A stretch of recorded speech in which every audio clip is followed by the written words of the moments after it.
Well, rugby in general as a sport is a fantastic sport.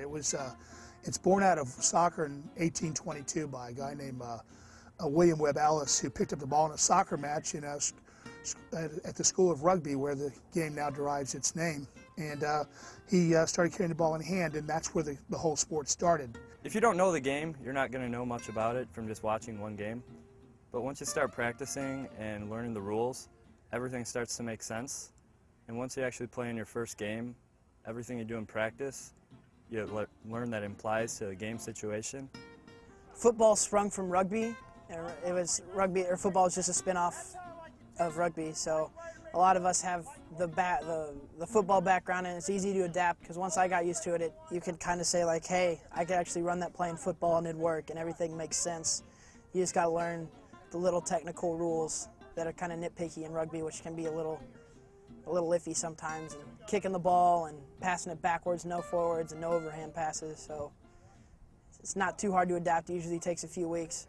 The good thing about rugby is if you don't have a weapon like a helmet, like in American football, you tend to use that helmet as almost a weapon. And right now it's becoming a very serious thing in American football where people are using their helmet as a weapon, as a spearing device. With rugby, you're taught not to lead with your head. And you're actually, when you make a tackle, you put your head behind the actual runner so you don't hurt yourself.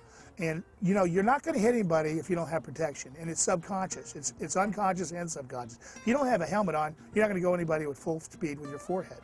In rugby, when you tackle somebody, you got to remember that you could get hurt too. If you're tackling somebody at full speed, you're just at much risk tackling them as they are tackling you.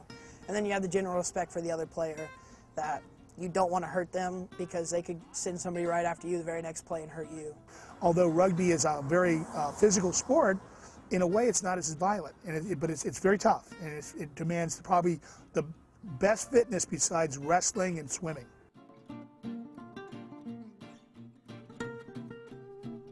It's a worldwide fraternity. You can go to any country in the world and meet a rugby team, and they'll take you in and take you to their clubhouse and even probably give you a place to sleep. I went down, I met a rugby player when I was in New Orleans last year, and he offered just to put me up just solely because I played rugby. It is like a fraternity. Everybody here's tight. Everybody will show up down at Zach and Aran's apartment on the weekends and hang out and at least say hi. I like the camaraderie we have. We have really good camaraderie, good team chemistry. And I mean, if that's what a fraternity is, then I would call us a fraternity. It's a lot of fun. I mean, we get, instead of going to chapter and talking about this and that, we just go and play rugby together. The social is it's a tradition for rugby. After the game, the home team hosts the away team at I don't know, some location. Usually there's drinking and singing songs, and it's just kind of where you build team chemistry and relationships with the other teams in your league. And it's a great experience.